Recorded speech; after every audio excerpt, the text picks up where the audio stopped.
Welcome everybody to my MTV stream review here tonight, episode 11 of season 2. Here the finale before the finale, really one of the biggest episodes, to me the most anticipated episode. Like I said, to me even more anticipated than the finale itself, because here we find the final clues, the final piece of the puzzle, so to speak, and get to that our end game, our end game of theorizing, our end game of picking who we think the killer is.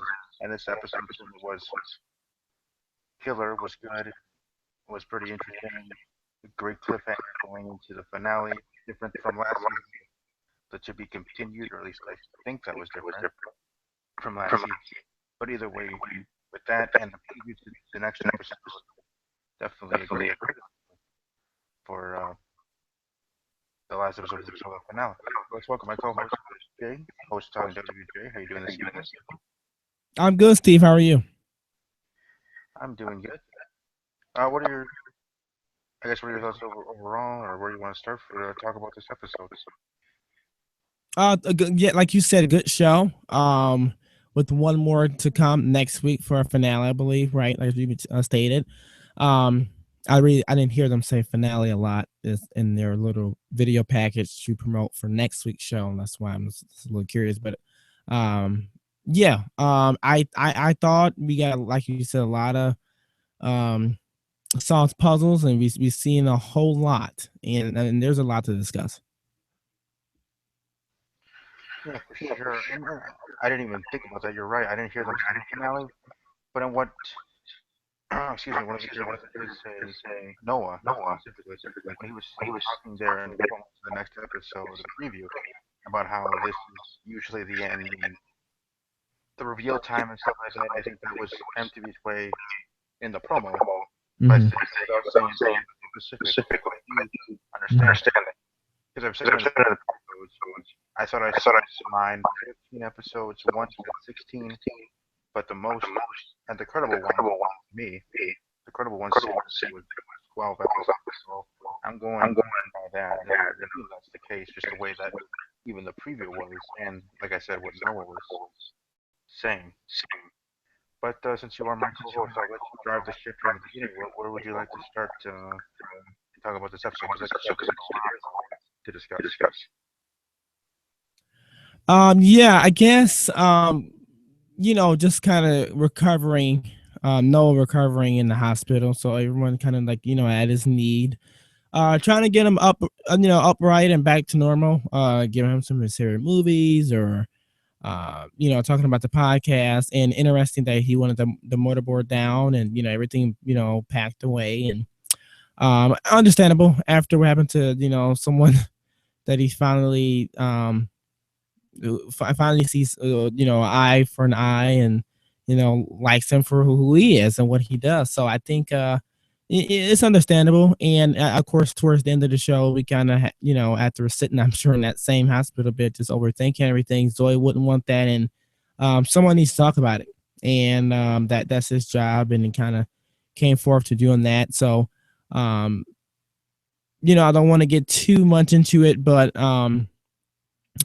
also just a little bit of Brooke coming back home, and with the father and the music, and then everything else. So this, like I said, this episode was pretty intriguing, like to talk about. But I thought the way they kind of kicked off a little bit with that, and just seeing how he was doing, was pretty cool too. Yeah, I know I was in the preview last episode, this episode about him when he found out plans to get rid of the brother. So that was a good way to start it off, kind of taking off from what happened in the last episode, him recovering from his death and everything, and wanting to get rid of that stuff. Obviously still suffering from her loss and everything, and saying that maybe the podcast thing was a bad idea, got him in trouble, got her killed, cursing. So he feels very guilty in that way. At least to me, it seemed that way. And that's being the reason why he wanted to stop doing the podcasting. But I found it very interesting later in the episode, I guess, to say, um, that one character forget his name, but him telling them to continue to do the podcasting. And I know that people had him maybe as the suspect, but I think in this situation, he's just trying to reach out to him in his way, even still doing it with the creepy art. as well. But still, that's just his personality. It might be a little creepy, but doesn't mean he has to be a sociopath killer. It's just him, I guess. But either way, I want to mention that as well. But definitely a great start to it. And then with Emma and Audrey still having their issues as well, and not having to work together in a different way. As that built things is always certainly interesting as well how they ended up.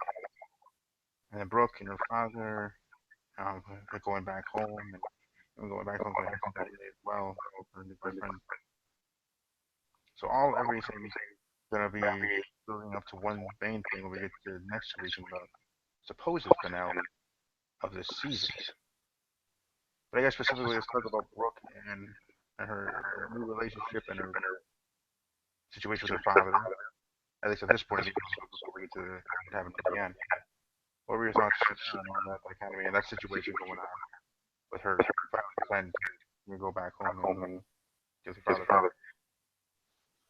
Yeah, just kind of intriguing how the ending part happened. I knew that will. Just seeing the previews from the week before, just knowing how it ended it, I knew something like that was going to happen. And I thought, um, was the funniest part was when Brooks said, I'm only bad because I missed my closet," and I'm sure that's something you can miss if you're in a hotel or wherever you're staying at. And home is home. Nothing's like home. So no matter how far you're away, regardless of the situations, and time kills. It surely does. So regardless of how maybe mad she was at her father, she knew she belonged at home. So uh, with that being said, I thought like it's really going to be hard for Brooke. I just want to see what Brooke is going to think now, after she slammed that computer down after hearing that audio file that was uploaded on Noah's podcast, and her calling Audrey, her phone was on voicemail. She's already thinking Audrey and Emma are like really suspects. And after she hears the news that the pitchfork was in Emma's hand and her father's now dead, and stat with that uh, I don't know. If I'm Brooke, that's pretty tough to believe. It's just gonna be too much to explain. And I'm just interested to see how Brooke, because I didn't see her in the previews, um, is going to react to all that. Right, and that's what I was thinking. I saw the preview to the next episode, supposed to finale, and seeing Brooke with everybody Oh, to combat the killer. I guess in that building theater. I don't know where they were. In that scene specifically, but it looked like they were on the because Noah was doing his speech that I heard about. But it was that I guess that when I saw that I thought, oh, that's interesting. They must have solved stuff or something, or however.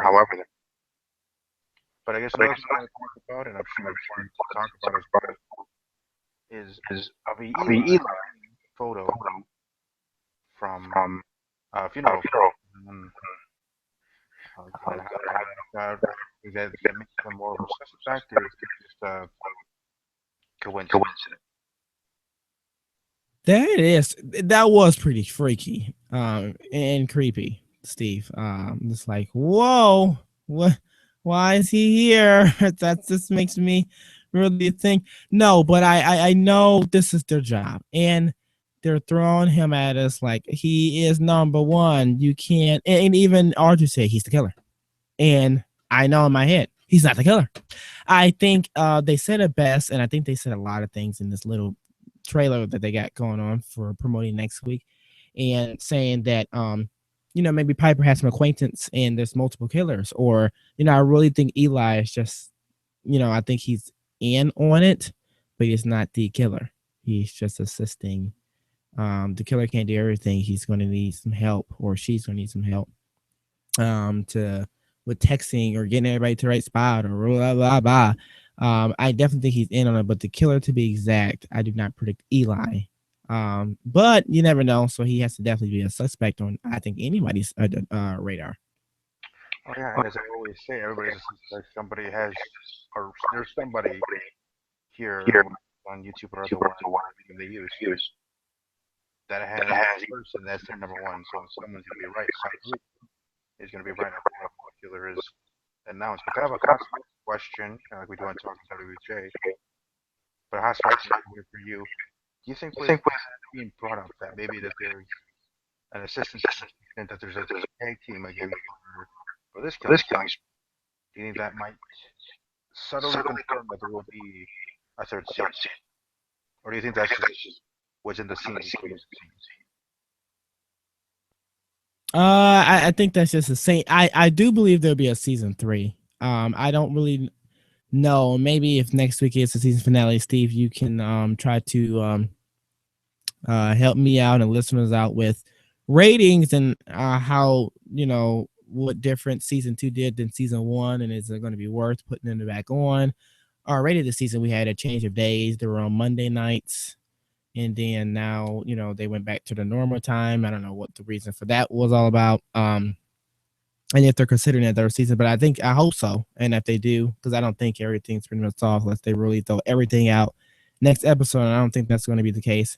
I just I honestly think that since I think we said it before in the show this season, it's someone we probably don't know or we haven't seen, or just all we see is guys who has alliances, as I can say that word, with the actual killer. So I think that being said is exactly what I'm thinking. So maybe I'm totally wrong and it is someone now. They might be confusing us because maybe the guy is right in our face and we're thinking, oh, it is just an acquaintance or someone we don't know, and it's, hey, goddamn, it is Eli, or hey, it's someone else. And because why would they just kind of come out and just say, the way Noah was saying, like you said, Noah kind of finalized that next week is the final finale, and so Noah dropped a lot of stuff in this trailer, Steve. Oh yeah, I mean beyond the other stuff we already mentioned, I think the other big thing from his little uh, talking spree there, I guess you could say, would be, was also that it could be one of us. It could be one of the Lakers six. This is where we would find out if it is that it is one of us, and we've been the killer all along. I found that very interesting. Makes sense to put that in. Make that the fans see the doubt that it could be one of them. I think that it doesn't mean that because I think it is going to be one of them. As much as there's good clues, strong evidence for Eli and others that are outside of the Liquid 5, like Liquid 6 originally. It could be the killers. I respect that, but I think for me, it will be. Obviously, we'll be finding out later in the episode who I'm going to be picking. But I think from seeing that and my understanding of that, making me think that it as well will be one of those five, one of those people that will be the killers. Now, this has been brought up a lot, and I think we talked about it last week. We bring it up again after this episode, and specifically that when Audrey and Emma read that book, about the killer or whatever, the diary of Emma, of it being Emma and her two-face and having a multi-personality. And I just wanted to get your thoughts again, I guess, on do you think that could be, do you think that's a good chance of happening? That do you think that would be a strong thinking that he and she could have been, or is the one? Audrey, right? No, Emma, like a multiple personality kind of thing. I don't know if I brought it up or before, but I know people brought that up as theories that Emma all along, just doing it without even knowing it, like a multi-personality kind of syndrome situation. Oh, okay, I see. No, I will hope not. I think people, Emma being the main character, it's just like, I think because it's a lot of faces, like how we talk about if I can say WWE baby faces, she's like the baby face of the show. And there's people who watch the show because Emma's great. Oh my God, I love Emma. And I know they're playing, she's being the main attraction. So she's going to get attacked and going to be having these thoughts and say what she say. But I definitely think the graphics she got is when she stabbed her friends. And of course, it was just like a dream. That's an illusion. So I don't think she's sleepwalking and killing people or has, some type of diversity where she's doing other stuff on the side. I definitely think Emma is just that baby face of the show, and People would just be heartbroken, and I don't know how many people would tune back to it if they realized Emma, the main character, was behind all of this. And another request actually has to do, anybody's successful, anybody can be killed. You see that in the, you see any chance in the finale of Emma killed by the killer.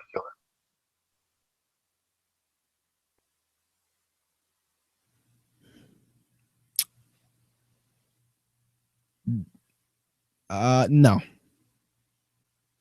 Okay, I don't either. I just wanted to throw that. Yeah, no. With things have been thrown tagline for this. Anybody's successful, anybody's character can be killed. I didn't know to you that would be a possibility just as much as the possibility of Emma being the killer in the end. So I just wanted to see your thoughts, hear your thoughts there about that. I agree 100%. I don't think she's gonna be killed. I don't think she's gonna be found out as a killer. But I do think and feel strong that one of the Lakewood Final 5, Lakewood from the original 6. So I think that much, but I'm not going to go into that. Emma had the most notes.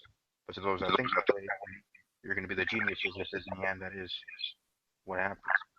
But just not where me or Jay are going in that kind of thinking.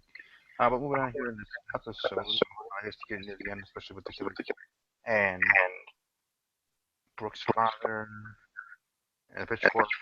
I think that was on the killer's story. Killer's thinking, kill him, don't kill him fully. I say, and have Audrey come up to him and really in the end finishing the job, and then having hands and then getting arrested and all that other stuff. I thought that was very smart of him, I guess. And that he's always one step ahead. And then making me think from that diary I talked about earlier too. How does the killer know about dreams and all this other stuff? And that for me made stronger thinking. Because Emma is here and everything, because she's her boyfriend. Trust him. I think that might be the downfall of this whole season, because it's the one. Spoiler alert there. But I just want to get your thoughts on that, the diary. And you think that really anything in the character, and your thoughts on how the killer planned the arbitrary, the whole killing of Brooks' body, and then having Audrey being seen like they were themselves. Yeah, the killer, like you said, Steve, did a great job on planning that, and making it seem like they did the killing. So what? Me and you, there's tons of us. We watched season 1, season 2. We watched this dead, faithfully. And what really bothers me is, well, the sheriff did a good job when that video got linked out on Noah's podcast. He's like, okay, well, first let's just find this IP address to see who actually linked it. He didn't automatically say, oh, Noah did this. It's on his podcast, so he must did it. He knows that computers can get hacked, or somebody might have access at some point in time, and uploaded that video, right? So that means the sheriff is pretty smart, and he knows that because he knows what he's getting himself involved to, what he's been doing, and trying to catch this killer, and that the killer can play a lot of mind games. So going to the end, even with Emma with her hands red and Audrey and all that kind of stuff, he should know that they wouldn't do something like this. It looks pretty like, okay, you're red hot. Okay, red blood, red hot. Get it? But no, you just have to, as a sheriff, know, okay, this is just a killer really trying to play trick on us. And, I guess to arrest him and take him down to the station for questioning isn't, terrible. But, for the sheriff to believe, well, she did have that, and, fork in her hand, and, their hands are like super red, like they did it. They've been targeted for the past few episodes with the other video being linked and the party that they didn't throw. So the sheriff should automatically know, like, hey, it's not these girls. So whatever guy or girl who's trying to play mind games on us and make me think that, I think it's just going to be backtracking. And I'm just disappointed that the sheriff didn't kind of realize that, and he took matters into, okay, maybe it's the girls, which it's not the case, Steve. So that's the thing that was bothering me.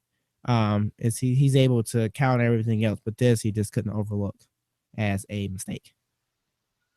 Yeah, I was thinking that too a little bit, but then I also maybe thought, just in thinking of theories, and for people thinking that maybe this would show that maybe him or Maggie or someone like that could be a good candidate for being killers, and for them, being on their side before because of him just going right away and going say, and just not even thinking rationally, if you, as you said there, and know that they're not the ones that actually killed him or planning to kill him, sort of thing.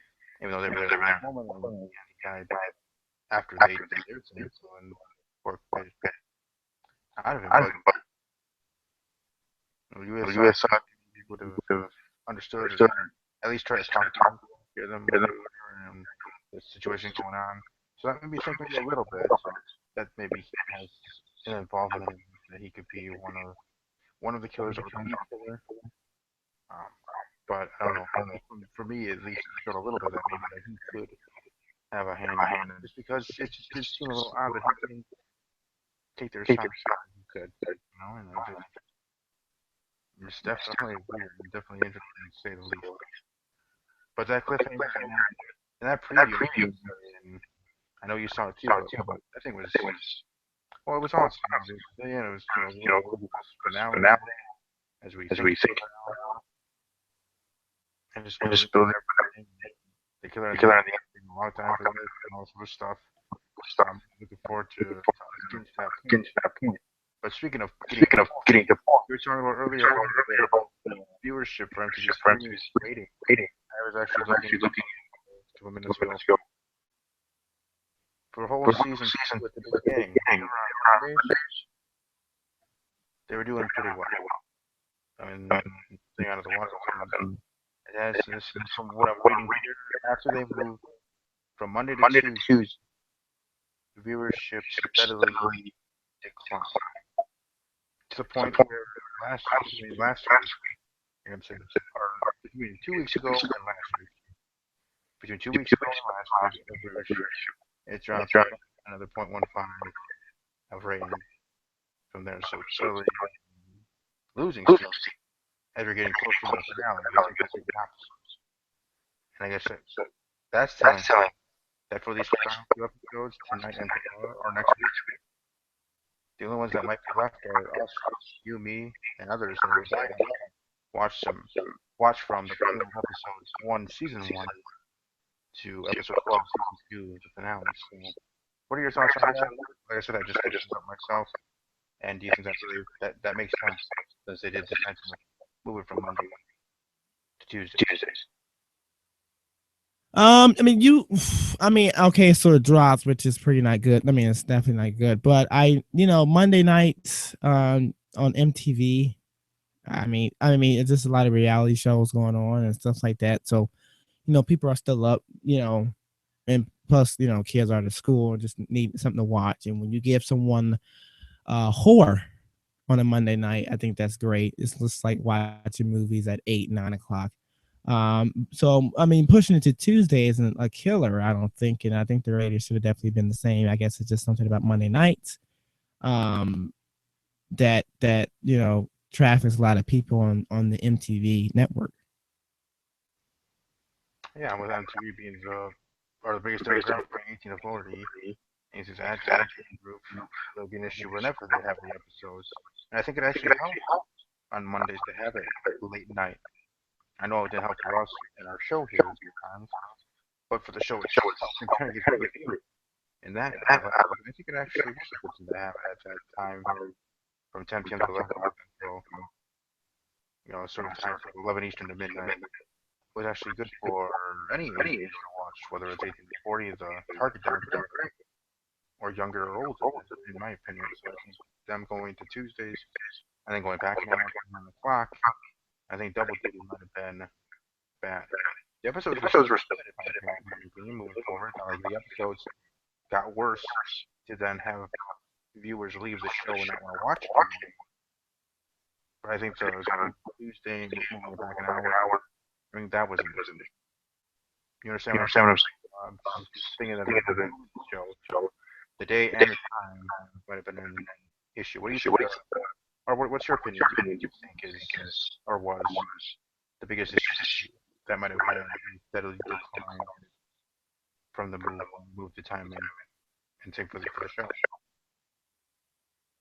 Like you said, it helped us get the review done on right after it airs. I think there's just something about the day. I think I don't know if there's a lot of wrestling fans that will turn off Raw to tune in like later on. I don't know.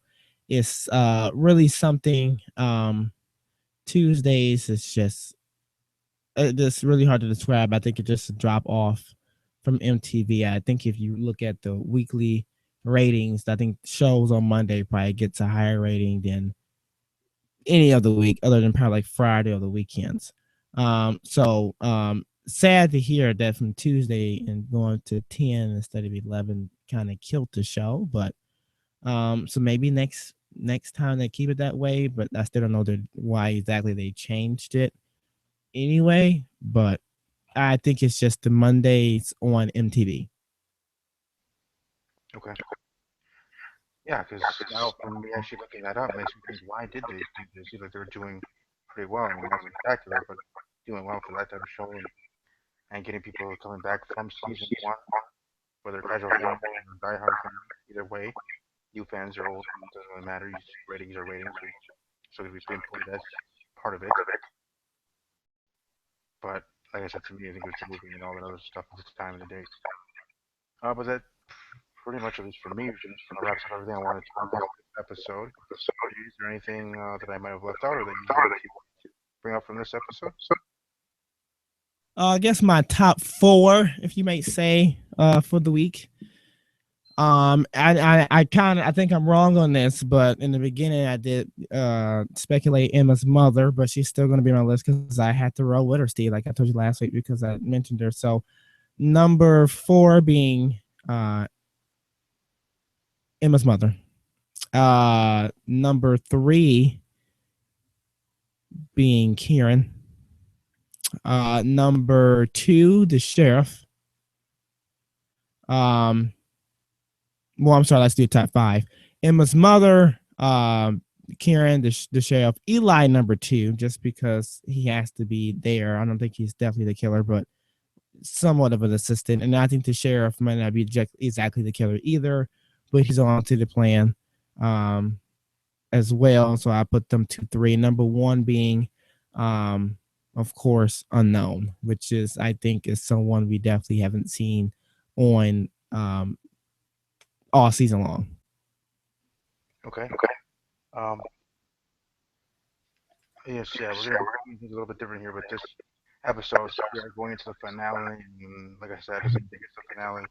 So we're gonna go into that way of thinking. So I would just assume then your pick, your official pick on who you think the killer or killers, however you feel, killer or killers are. Your pick for that is unknown. Yes. Okay. Just wanted to put a finale to it, I guess. But for my number 5, my top 5 is going to be Stavros. Number 4 is going to be Emma's mother. Number 3 is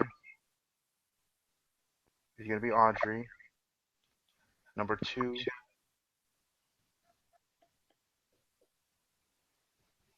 is going to be Eli.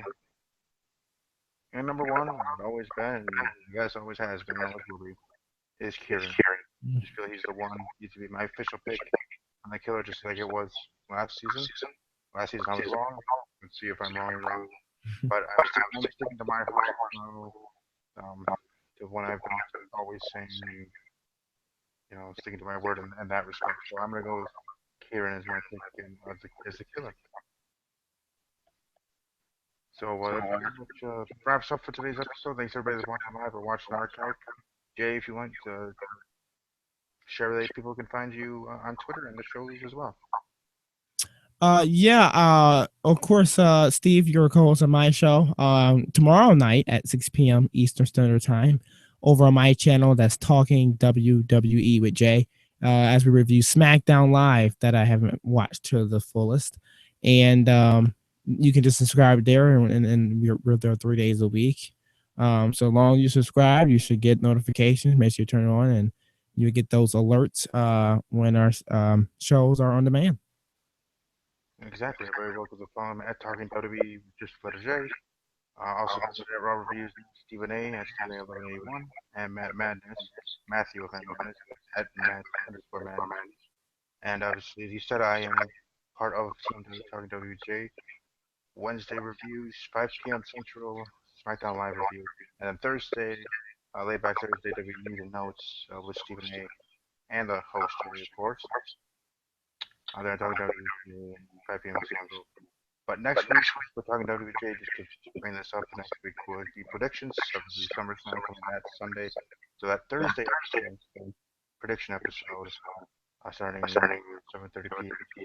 Central Time for that episode. But again, thanks for watching live. Welcome to follow me at Army underscore strong underscore 06.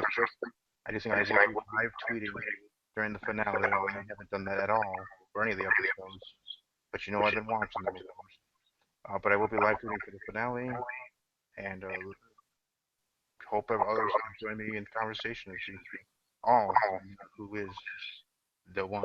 Dun, dun, I mean, like I said, I was really looking forward to this episode more than the finale. This year we're playing the puzzle pieces, but now we get the finale, and we put the and I guess find out who is the one.